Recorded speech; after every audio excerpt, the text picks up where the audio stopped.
como siendo pecador, fuiste a la cruz por mí, lo entregaste todo, no te reservaste nada. Bien, iglesia, buenas noches. Buenas noches. Agradecida con Dios, agradecida por todo lo que nos da, agradecida por cada cosa que vemos, agradecida porque aún estamos vivos.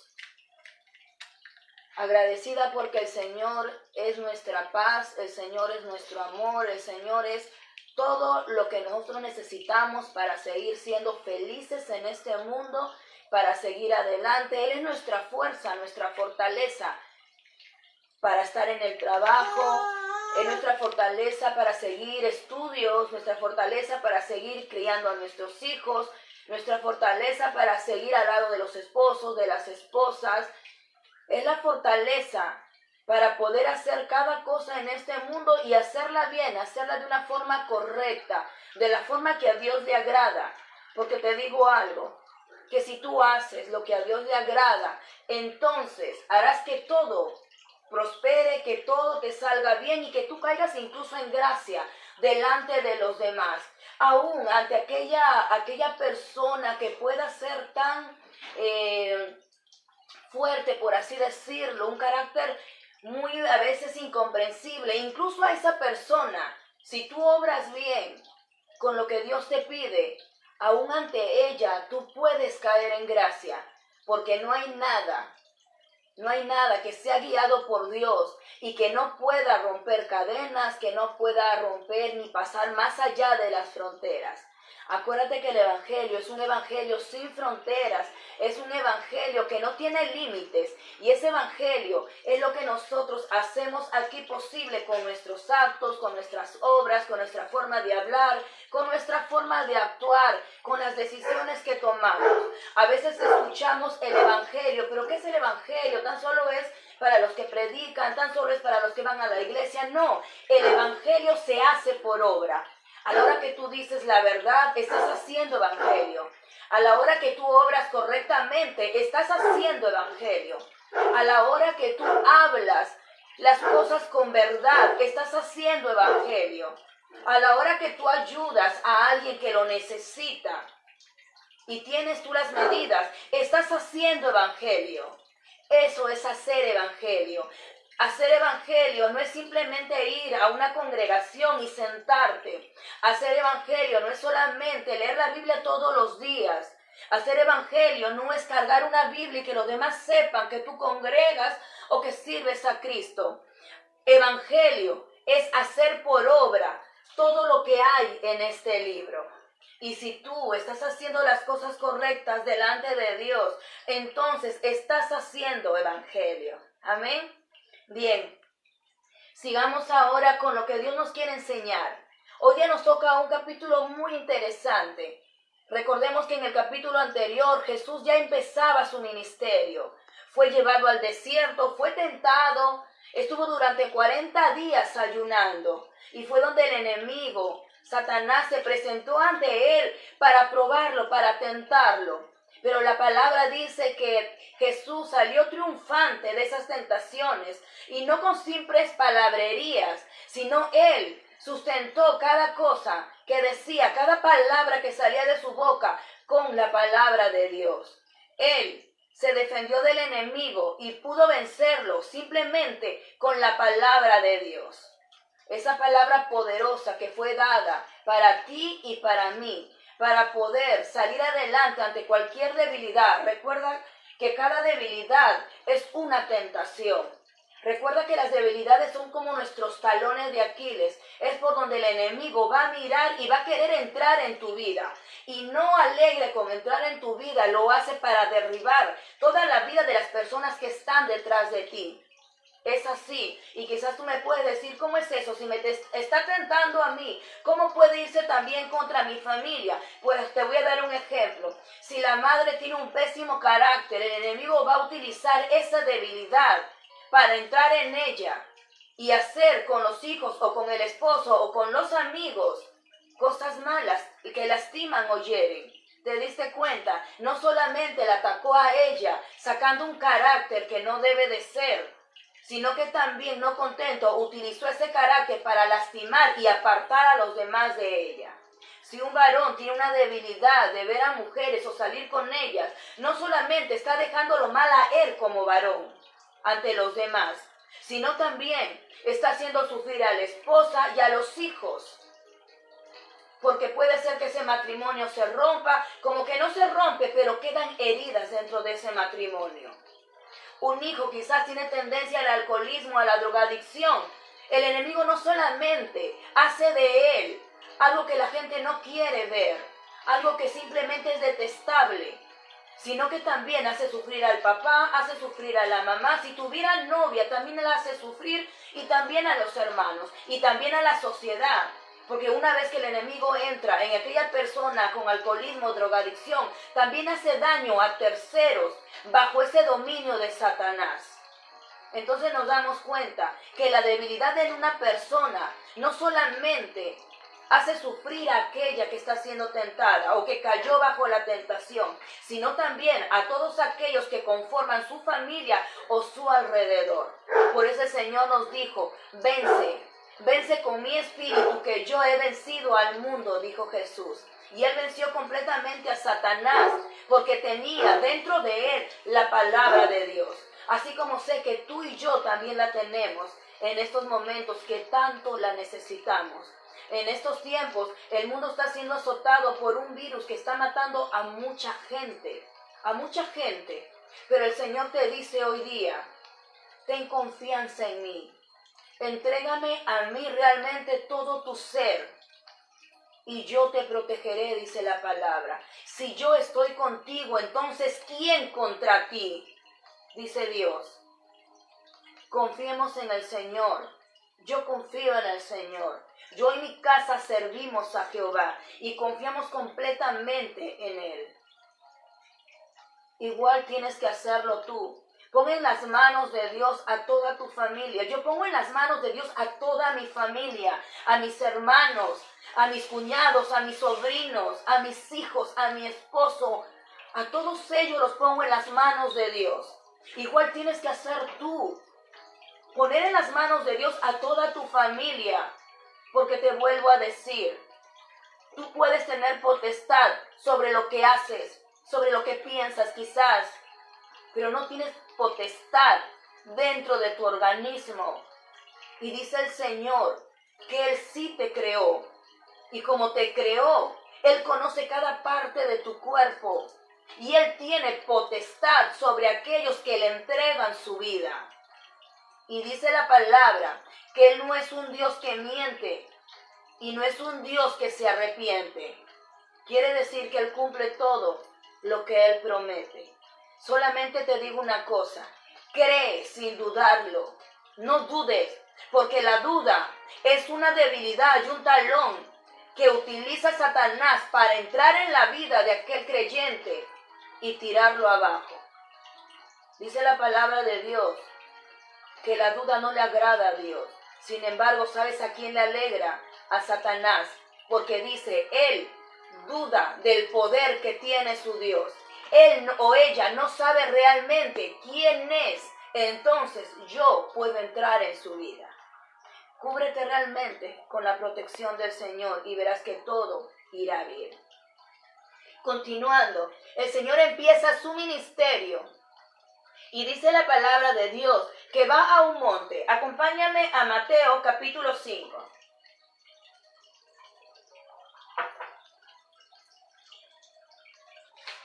Viendo la multitud, subió al monte y sentándose, vinieron a él sus discípulos y abriendo su boca les enseñaba diciendo, dice la palabra aquí, que viendo la multitud, él subió al monte y se sentó y llegaron hacia él, fueron hacia él, hacia el monte sus discípulos. Y abriendo su boca dice que les enseñaba. Primeramente hay que ver, ¿a quién les enseñaba Jesús? Jesús les estaba enseñando a sus discípulos, aquellos que ya creían en él. Pero viendo tanta la necesidad de la gente que lo seguía, porque la gente lo seguía porque tenía una necesidad. Aquel hombre había aparecido diciendo que era el Mesías. diciendo arrepiéntanse que el reino de los cielos se ha acercado, dándoles a ellos esperanza de vida, de sanación, quizás hasta también una esperanza de poder tener alimento, quizás carecían de alimento. Y llegó aquel hombre y les prometió todo ello, comenzó a hablar de aquello. Entonces la multitud era tanta que lo seguía a Jesús y quería escuchar lo que él hablaba. ¿Tú te imaginas en estos momentos con la necesidad que tenemos tantas personas, aún los hijos de Dios, con tanta necesidad que hay allá afuera en el mundo? Y haber estado en que este sea el tiempo de Jesús y que Jesús camine, ¿cuánta gente lo seguiría en estos momentos? ¿Cuánta gente lo seguiría hoy a Jesús para escuchar de su palabra? Para darles esperanza a todo lo que se está viniendo en estos momentos, a todo lo que se escucha, porque el Face, el Internet, bombardean de muchas noticias y la gente se llena de noticias por todos lados. Y hay aquellos que son más receptivos a las noticias, como hay aquellos que toman más las cosas a la ligera. Pero había una gran necesidad, dice el Señor, en ese momento, como igual lo hay en estos tiempos. Y él sube al monte y empieza a abrir la boca y empieza, dice, a enseñarles. Ahora, ¿cómo comienza el Señor en ese momento? Su ministerio, sus prédicas, sus enseñanzas, pues comienza con las bienaventuranzas. Ahora tú me puedes preguntar, ¿y qué son las bienaventuranzas? No es un tema que se haya tratado mucho en las prédicas o en los sermones. Las bienaventuranzas son aquellas que fueron dadas como una ley de lo que era el reino de Dios. Eran las características del reino de Dios que tenían que estar dentro de los hijos de Dios. El Señor en ese momento les estaba mostrando a los apóstoles, y como era tanta la multitud y veía su necesidad, pues Él hablaba e indirectamente la multitud escuchaba lo que Jesús decía. Porque las bienaventuranzas son para aquellos que ya conocen a Dios y que saben qué es lo que su espíritu exige. Y todo ello comienza desde la primera hilacha, como se dice, de la lana o de la chompa, para empezar a destejerla completamente. Por eso la primera bienaventuranza es muy importante para todo hijo de Dios. Hay muchos teólogos que dicen que hay dos extremos. Unos dicen que las bienaventuranzas en sí no son muy importantes porque no dicen nada de lo que realmente Cristo vino a enseñar. No hay en ellas la muerte, no hay en ellas la crucifixión, no hay en ellas la resurrección. Por lo tanto, no son muy importantes. Sin embargo, hay otro punto que dice que la bienaventuranza son todo el evangelio y que tan solo de ellas se componen lo que viene a ser un evangelio completo de Cristo. Un punto u otro punto, pues en sí yo veo que ninguno de los dos. Aquí lo importante es si tú estás cumpliendo realmente las bienaventuranzas. No es si son o no son. Si Jesús las dijo, de hecho que tienen un gran valor, ya que fue lo primero que Él dio como su prédica en el Sermón del Monte. Aquí lo que se tiene que entender es si tú y yo estamos cumpliendo las bienaventuranzas para realmente alcanzar el reino de los cielos o no. Ahora, tú me puedes preguntar, ¿y qué es el reino de los cielos? El reino de los cielos viene a ser lo que es todo justo, perfecto, paz, amor. Viene a ser, en una sola palabra, Jesús. Eso viene a ser el reino de los cielos. Si tú me lo preguntas, para mí el reino de los cielos es Jesús y su justicia. Ahora, el Señor empieza a predicar y empieza a enseñar realmente lo que significa alcanzar el reino de los cielos. ¿Recuerdan cuando Jesús le dice a sus apóstoles, id y hacer discípulos a todas las naciones? Pues estos discípulos que iban a hacer discípulos a otros, tenían que tener realmente las características de las bienaventuranzas para que se pueda cumplir entonces el discipulado en su vida. Nadie puede ir y decir, mira, tú tienes que amar a otro cuando a ti no te ven amor por nadie. Tú no puedes decir, oye, no te preocupes, cuando te ven a ti una persona afanosa en todas las cosas de tu vida. Entonces, los discípulos en ese momento tenían que cumplir las bienaventuranzas. Ahora, no estamos bajo la ley. El no cumplirlas no te hace salvo, no te quita la salvación, pero sí te acerca al reino de los cielos. Recordamos que somos salvos por gracia, mediante la fe en Jesucristo. Pero las bienaventuranzas son una parte muy importante como características dentro de todo aquel que realmente dice, soy un hijo de Dios y sigo a Cristo. Comencemos. Dice, y abriendo su boca les enseñaba diciendo, bienaventurados los pobres en espíritu, porque de ellos es el reino de los cielos. Bienaventurados los pobres en espíritu, porque de ellos es el reino de los cielos. Comienza la primera bienaventuranza con los pobres de espíritu, porque de ellos será el reino de los cielos, dice el Señor. Ahora, ¿quiénes son los pobres de espíritu? Porque el Señor nos dice, bienaventurados los pobres de espíritu, pero no nos dice cómo llegar a ser pobres de espíritu. ¿Quiénes son aquellos pobres de espíritu quienes van a heredar realmente el reino de los cielos? Pues más adelante, y cuando comenzamos a leer realmente toda la palabra de Dios, nos damos cuenta realmente que aquel pobre de espíritu es aquel que se ha entregado a Dios y reconoce realmente que tiene muchas debilidades y mucho vacío. En otras palabras, como diríamos, cuando no tenemos dinero, bancarrota, estamos en bancarrota espiritual. No tenemos nada dentro de nosotros. Estamos vacíos para poder dar a otros amor, paciencia, bondad y todas las cosas buenas que el Señor nos ha enseñado. Solamente reconocemos que tenemos pobreza espiritual cuando nos acercamos a Dios y ese Espíritu del Señor nos hace reconocer nuestras debilidades, nuestras faltas y que somos pobres realmente en espíritu. Por eso el Señor dice, bienaventurados los pobres. ¿Por qué dice bienaventurados los pobres? Porque solamente alguien que se acerca con un corazón contrito y humillado a Dios reconoce su pobreza espiritual. Pero los que no lo hacen se creen sabios y se creen a veces mucho más que los demás. Ahí no hay pobreza espiritual. Ahí hay arrogancia, hay soberbia. Y dice la palabra de Dios que el Señor tiene de cerca al humilde de corazón, pero lo ve de lejos al soberbio, dice la palabra.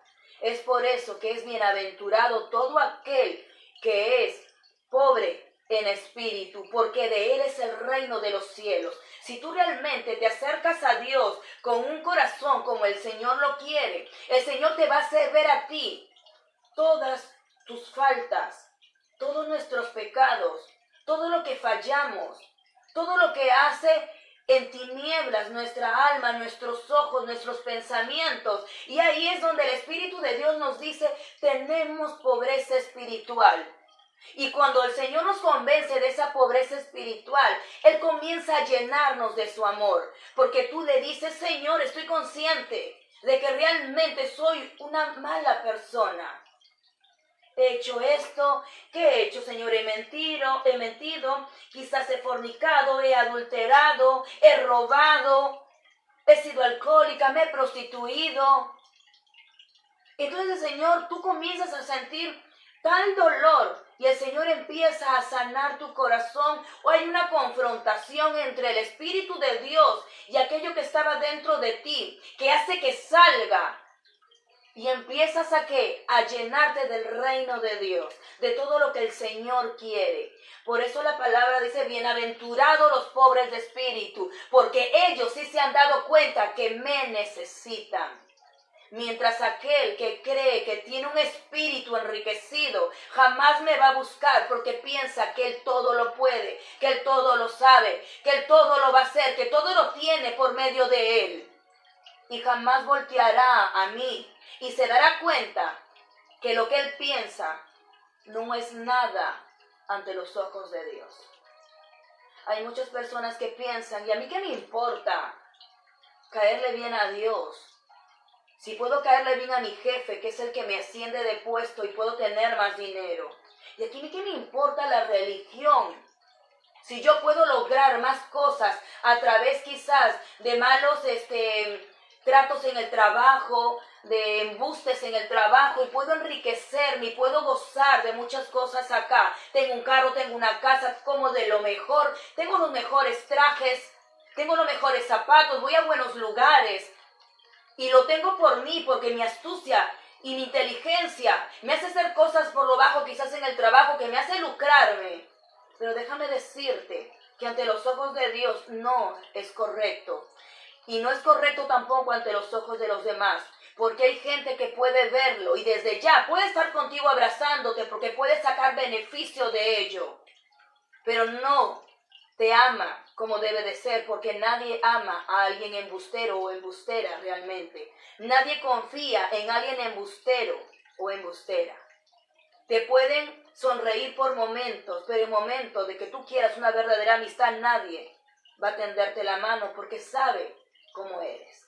Pero sin embargo, nosotros reconocemos que tenemos pobreza espiritual al decir, soy esto, soy lo otro, hago lo otro. Y dices al Señor, soy pobre en espíritu y quiero ser rica en espíritu ahora.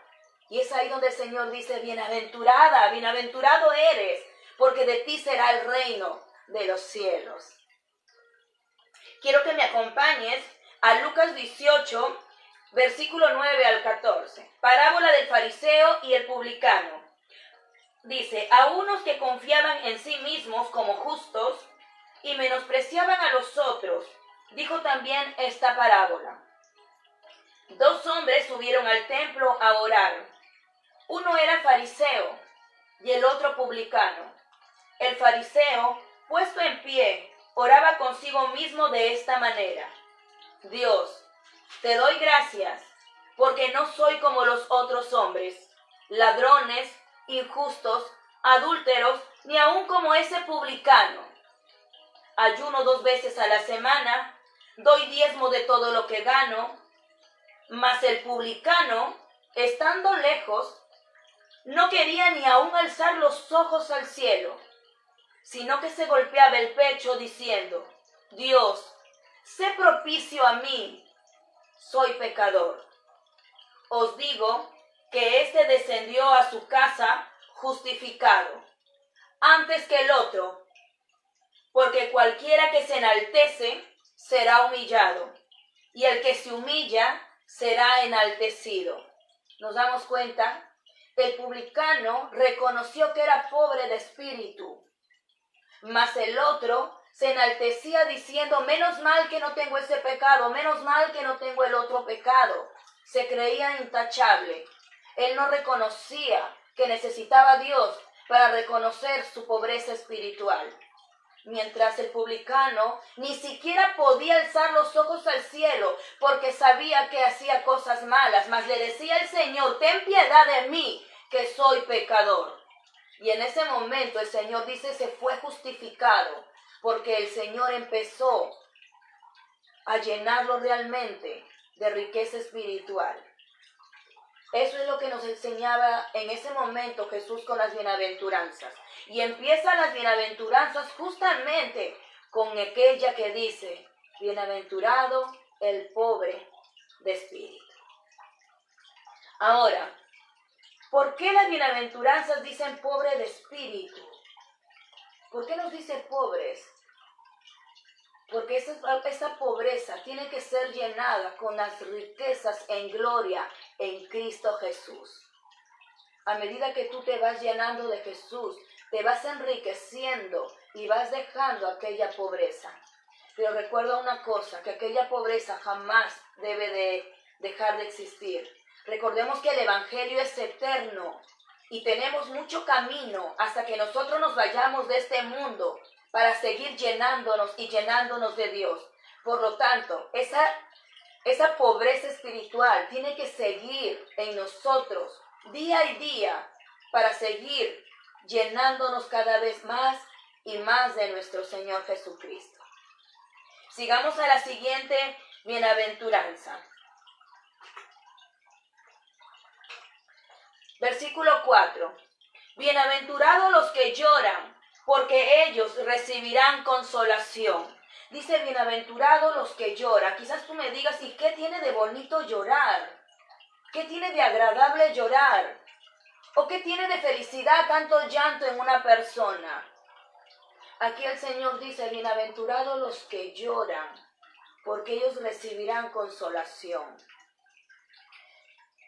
Ahora, ¿cómo se desarrolla esta bienaventuranza? Pues esta bienaventuranza se desarrolla o se cumple reconociendo mentalmente nuestra pobreza espiritual. Esta bienaventuranza depende de haber cumplido la primera bienaventuranza. Yo reconozco mentalmente que soy pobre en espíritu.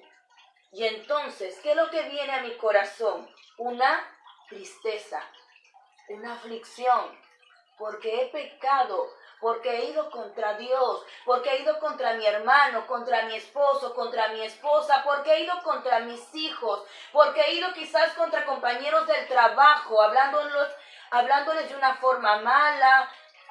He ido contra mi esposo quizás haciendo acciones que no deben de ser. He ido contra mi esposa tratándola mal, no sabiendo apreciarla. He ido contra mis hijos quizás tratándolos mal, golpeándolos, insultándolos. Entonces, al reconocer mi pobreza espiritual, ¿yo qué hago? Tengo una aflicción en el alma, tengo un dolor en el corazón, tengo una tristeza. Y a causa de ello vendrá mi llanto. Y el Señor dice, bienaventurados los que lloran, porque ellos recibirán consolación. Dios ve nuestra aflicción y nos consuela en el conocimiento de que no siempre va a ser de esa manera. Va a llegar un momento en que el llanto totalmente va a cesar, va a terminar, porque todo aquello es provocado por nuestras debilidades. Y a veces no es causado solamente por nosotros mismos. También es causado por otras personas a nuestro alrededor que nos causan daño y nos hacen llorar. O también por personas que no conocemos, que también causan dolor en nuestro corazón, en nuestra alma, en nuestro ser. Y nos lleva al llanto, a la aflicción, al dolor, a la tristeza. Pero el Señor dice, no te preocupes, que ese llanto no va a ser para siempre. Hallarás consuelo en mí, dice el Señor. ¿Por qué en mí? Porque date cuenta, démonos cuenta, que solamente una persona que ama a Dios y que quiere hacer y obedecer a Dios en la palabra, va a ser posible que aquella cadena de dolor, de desesperación, de odio, termine. Y termine esa cadena. Si yo soy mala, entonces trato mal a las personas y esa persona llena de cólera con lo que yo he hecho va a tratar mal a otra y a su vez se va haciendo una cadena. Eso es lo que el Señor dice. Yo quiero que pare todo aquello. Ya no quiero que siga. Pero para ello yo quiero que tú reconozcas primeramente que tienes pobreza espiritual para yo enseñarte las riquezas en mi espíritu. Y con esa pobreza espiritual va a venir un quebranto, va a venir un sufrir, una aflicción. Y entonces vendrá el llanto. Y yo te digo, dice el Señor, pondré fin a ese llanto. Ya no habrá más ese llanto en ti. Por eso bienaventurado el que llora. Porque entonces, ¿qué ha tenido antes? Una pobreza espiritual. ¿Te das cuenta cómo van pegadas y unidas una a la otra? Es como los frutos del Espíritu. No puedes decirme que tienes el segundo, el tercero y el cuarto si no tienes el primero. No puedes decirme que tienes el sexto fruto si el quinto no lo tienes. Igual es en las bienaventuranzas. Tú tienes aflicción de corazón a causa de esas debilidades tuyas o a causa de las debilidades de los demás y han provocado en ti algo. ¿Por qué? Porque tu corazón todavía está débil y es fácil que seas afligido por otras personas. Es fácil que caigas porque alguien cometió algo y tu corazón todavía está tan débil o tienes debilidades espirituales que apenas alguien hace algo y tú caes, tú decaes, tú te afliges, tú lloras y tomas lo que otra persona hace como causa tuya, una consecuencia para que algo ocurra en tu vida y llores. Pero el Señor te dice, tranquila, tranquilo, que eso no va a durar mucho tiempo. Quiero que me acompañes a Miqueas capítulo 7, desde el versículo 3. Para completar la maldad con sus manos, el príncipe demanda y el juez juzga por recompensa, y el grande habla al antojo de su alma y lo confirma. El mejor de ellos es como el espino, el más recto como zarzal, y el día de tu castigo viene. El que anunciaron tus atalayas ahora será su confusión. No creáis en amigo, ni confiéis en príncipe. De la que duerme a tu lado, cuídate.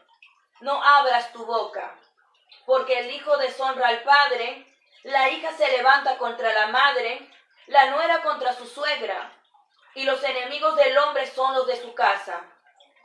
Mas yo a Jehová miraré, esperaré a él, de mi Salvador, de mi salvación, el Dios mío me oirá.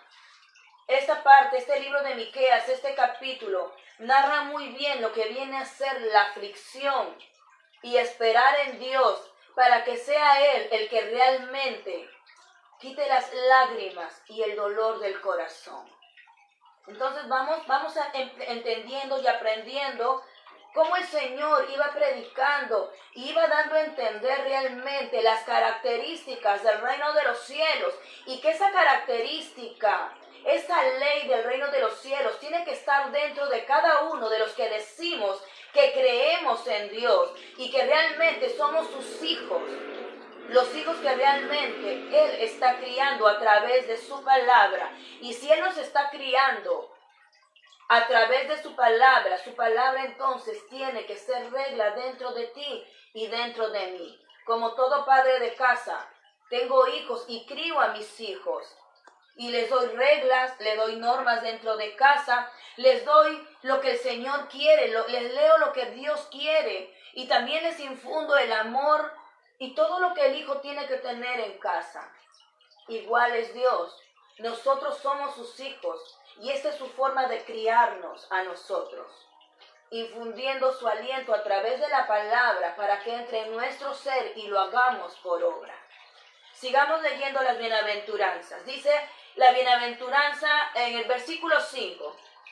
Bienaventurados los mansos, porque ellos recibirán consolación. Bienaventurados los mansos, porque ellos recibirán la tierra por heredad, dice la palabra de Dios. Esta bienaventuranza, cuando hablan, bienaventurados los mansos, dice, ¿no? Bienaventurados los mansos, porque ellos recibirán la tierra por heredad. La palabra mansedumbre siempre ha traído un poco de pensar, ¿no? De decir, ¿y qué es manso? ¿Y qué es manso? Tengo que ser manso, tengo que ser mansa.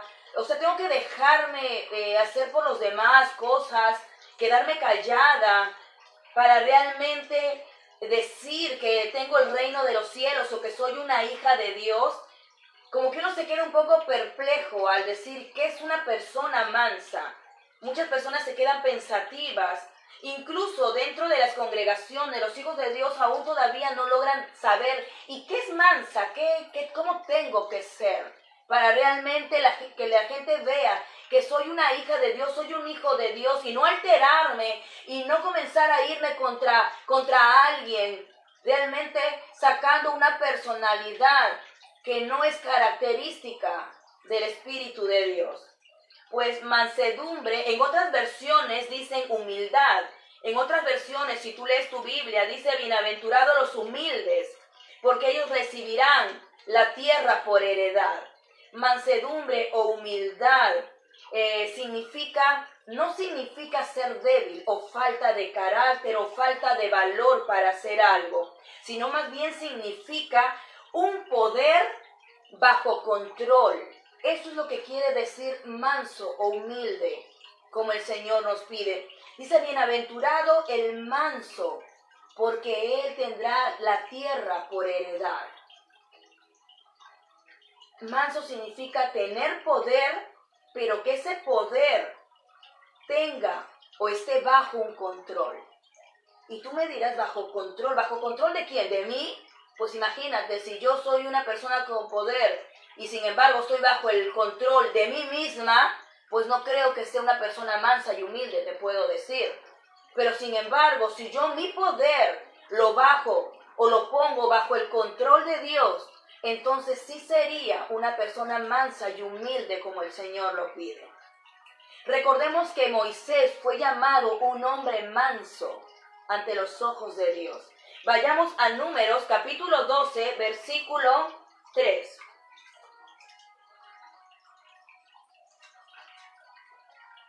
Y aquel varón Moisés era muy manso, más que todos los hombres que había sobre la tierra, dice la palabra de Dios.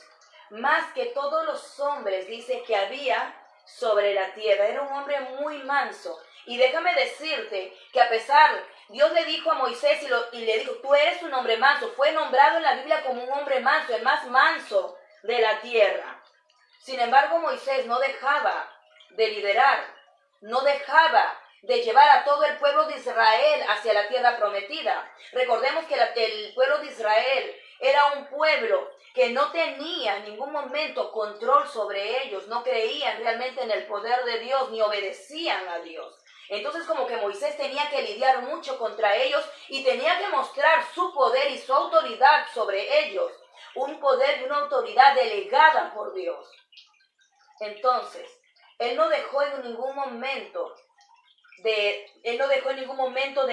no mostró debilidad, porque siguió dirigiéndolos y siguió dando poder, palabra de poder sobre ellos, y el pueblo le obedecía. Vemos que en todo el Éxodo, Deuteronomio, Números, Levíticos, el pueblo seguía obedeciendo a Moisés porque era la voz de Dios la que hablaba a través de Moisés.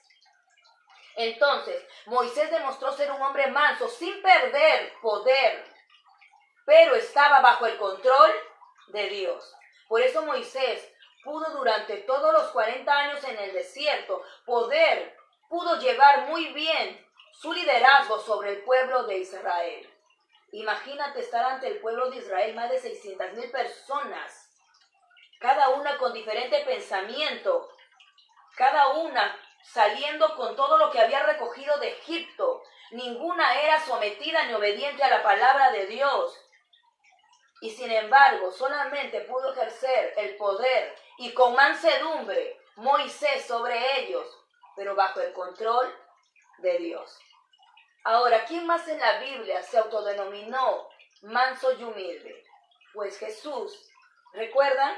Vamos a Mateo 11, versículo 28. Mateo 11, versículo 18. No, versículo 28. Venid a mí todos los que estáis trabajados y cargados, y yo os haré descansar. Llevad mi yugo sobre vosotros, y aprended de mí, que soy manso y humilde de corazón, y hallaréis descanso para vuestras almas. ¿Se dan cuenta? Jesús era un hombre manso y humilde de corazón. Sin embargo, si tú lo hubieras visto cuando desbarató el mercado fuera del templo de Dios, en ese momento él estuvo enfurecido y alzó la voz, dice la Biblia. Era una autoridad bajo el poder de su Padre, de Dios. Sin embargo, mantuvo lo que él decía: soy manso y humilde, imitadme a mí, dice el Señor. La palabra mansedumbre, la palabra manso, humilde de corazón, no quiere decir que tú dejes tu poder o tu autoridad que tengas en cualquier lugar, como padre, como madre, en el trabajo, como trabajador en una empresa, como jefe en una empresa.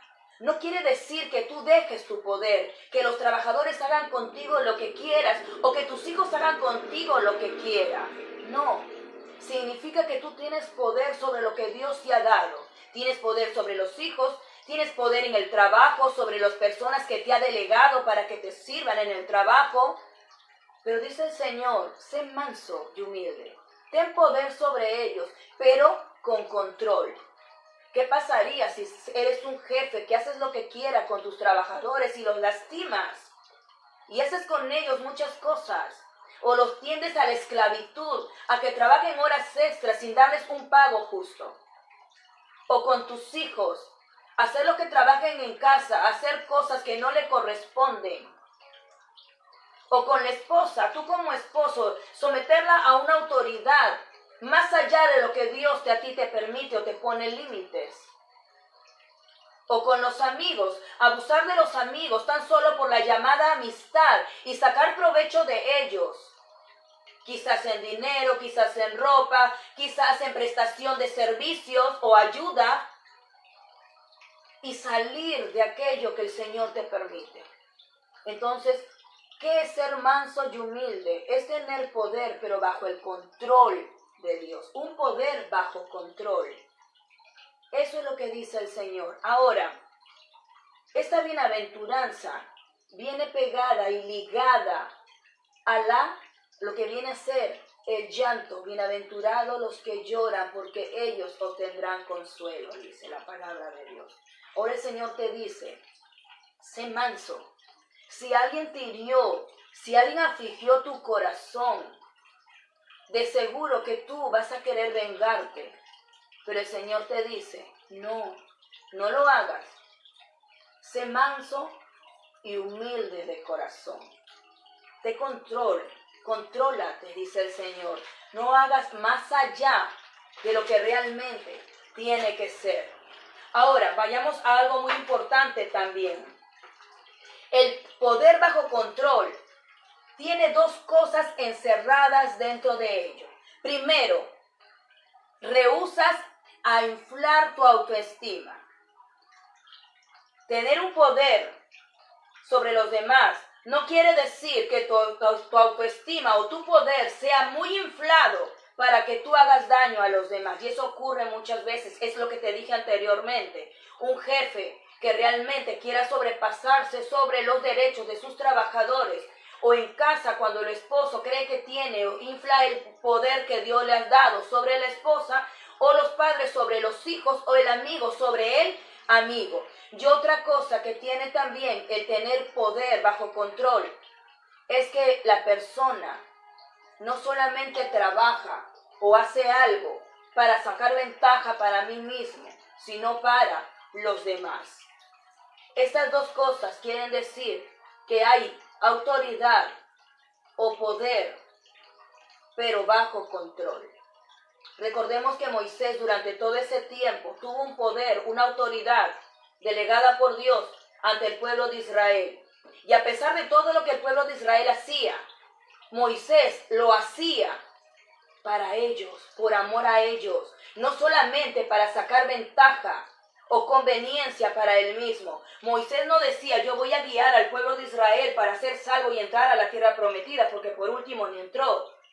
Moisés no decía, yo voy a hacer las cosas que Dios me pide para yo ser salvo. No, Moisés dice la palabra de Dios que cuando el pueblo cometía un error, él estaba arrodillado orando, no por él, sino por el pueblo, para que Dios no desate su ira contra ellos. Y le decía al Señor, Señor, ten en cuenta que tú lo sacaste de ese lugar. Tú recuerda que tú con amor lo sacaste y lo trajiste para ser libres. Ten misericordia de ellos. Entonces vemos que el poder, la autoridad de Dios, el control, todo ello estaba bajo Dios y no lo hacía para su propia conveniencia, sino por los demás. Igual fue Jesús.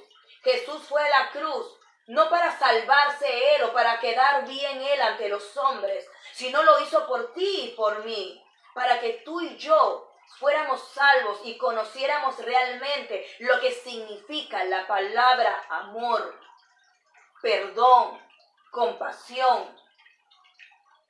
Por eso él fue a la cruz. No pensó en él, pensó en los demás, en ti y en mí.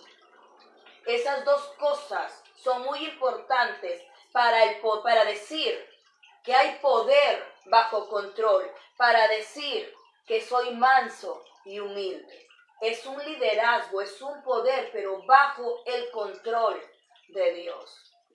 Y como les vuelvo a decir, todo eso viene o es fruto de aquella bienaventuranza que dice, bienaventurados los que lloran, porque ellos tendrán consuelo.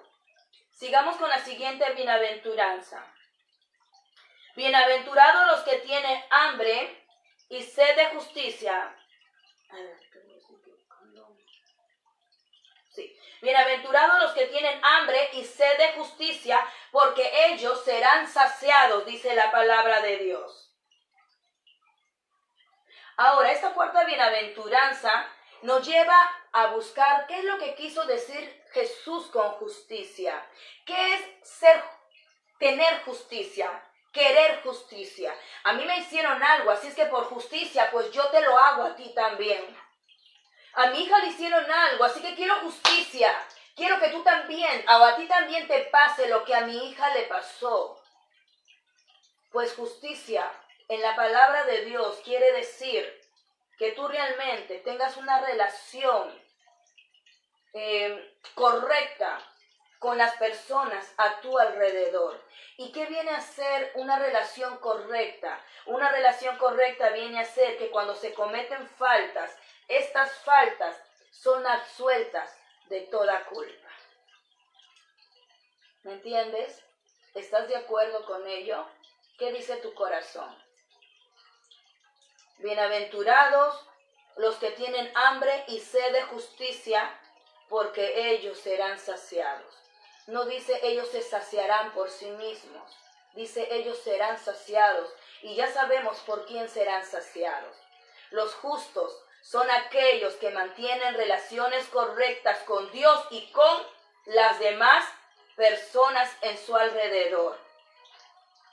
Si cometes una falta o cometen una falta contra ti, pues entonces la justicia es que sean absueltas de toda culpa.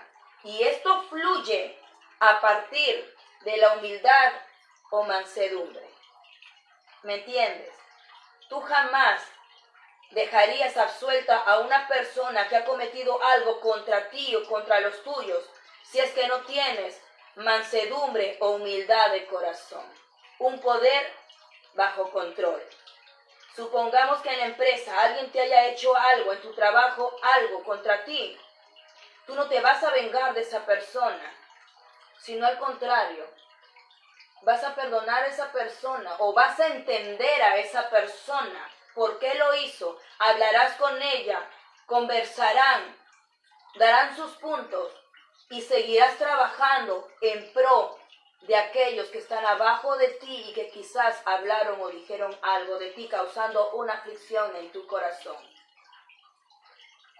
Y ahí es donde viene, dichosos aquellos que tienen sed y hambre de justicia, porque ellos serán saciados.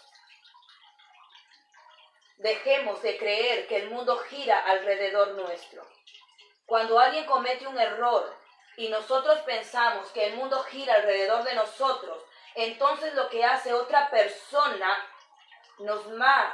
va a influir en nuestro corazón y va a hacer que nosotros tomemos acciones que no son correctas. Y muchas veces recurrimos a la venganza. Pero si nosotros pensamos que cada persona es un mundo diferente, con problemas diferentes, con corazones maltratados en forma diferente y en lugares diferentes, podemos entonces justificar las faltas de aquellas personas. ¿Basado en qué? En nuestro corazón manso y humilde. Viene el perdón y seguimos trabajando en pos de los demás, no en pos de nosotros mismos, buscando ventajas o saciarnos a nosotros mismos. Nos damos cuenta cómo las bienaventuranzas van ligadas una a otra, van recurriendo una a otra. Recordemos, esta bienaventuranza fluye a partir de la humildad o mansedumbre de corazón. Las secuencias de la bienaventuranza son muy importantes y tenemos que reconocer que no podemos realmente cumplirlas si no tenemos la fortaleza del Espíritu de Dios, porque esta humanidad jamás va a querer reconocer que realmente podemos ser buenas personas si escuchamos la voz de Dios. Si no escuchamos la voz de Dios, solamente vamos a querer sacar ventaja para nosotros mismos. Vamos a querer tener venganza de lo que nos han hecho. Vamos a creer que somos lo mejor sin necesidad de Dios. Vamos a creer que lo que hacemos es correcto y no hay necesidad de que mi corazón se aflija porque estoy haciendo algo malo con los demás o conmigo mismo. Cuando el Señor empieza a dar el sermón en el monte, nos da a entender que realmente tenemos que ser aquellas personas con aquellas aflicciones para realmente llegar a tener el reino de Dios. Pero no me refiero a aquellas aflicciones que te maltratan, sino a aquellas aflicciones que te hacen reconocer que necesitas a Dios para poder seguir adelante y obedecer su palabra. Lo que el mundo piensa, aquellos pobres que paran sufriendo, los bienaventurados, nosotros decimos los bendecidos de Dios, porque las bienaventuranzas son solamente puras bendiciones para aquellos que realmente cumplen y obedecen la palabra de Dios. Y en iglesia, esta palabra ha sido para que llenes tu corazón, para que comiences a ponerle un poco más a tu currículum delante de Dios, así como en el mío, y poder tener una presentación impecable ante los ojos de Dios el día que estemos ante su presencia. El día viernes continuamos más con las bienaventuranzas en aquel sermón que el Señor dio para sus discípulos y para todos aquellos que realmente dicen creer en Dios y profesar la fe en Jesucristo. Vamos a orar para poder despedirnos. Amado Padre, amado Señor, tú mi Dios, Padre eterno, cada día que te conocemos más, sabemos cuánto es tu amor y tu misericordia para todo aquel que te ama, que te clama, que te llama y que te dice, mi Dios, quiero conocerte un poco más cada día en mi vida. Ponemos en tus manos todos estos estudios que estamos haciendo, porque eres tú el que habla, eres tú el que nos enseña. Eres tú, Señor, el que quiere que tu pueblo conozca cada vez más y más de ti, para no caer en las garras ni en las manos del enemigo, sino más bien fortalecernos en tu espíritu, en cada una de tus enseñanzas, porque tú eres palabra de vida, tú eres agua viva, Señor. Tú eres la roca en la cual estamos fundamentados todos tus discípulos, quienes creemos en ti y seguimos el evangelio que tú nos dejaste, Yeshua, nuestro Señor. Gracias te damos. Perdona nuestro corazón, perdónanos, Señor, porque a veces nos vamos contra ti, contra tu palabra. Enséñanos a doblegar, Señor, esta alma y que tu espíritu sea el que más bien enseñoree cada uno de tus hijos en el lugar donde se encuentre. Alabado seas, mi Dios, por los siglos de los siglos.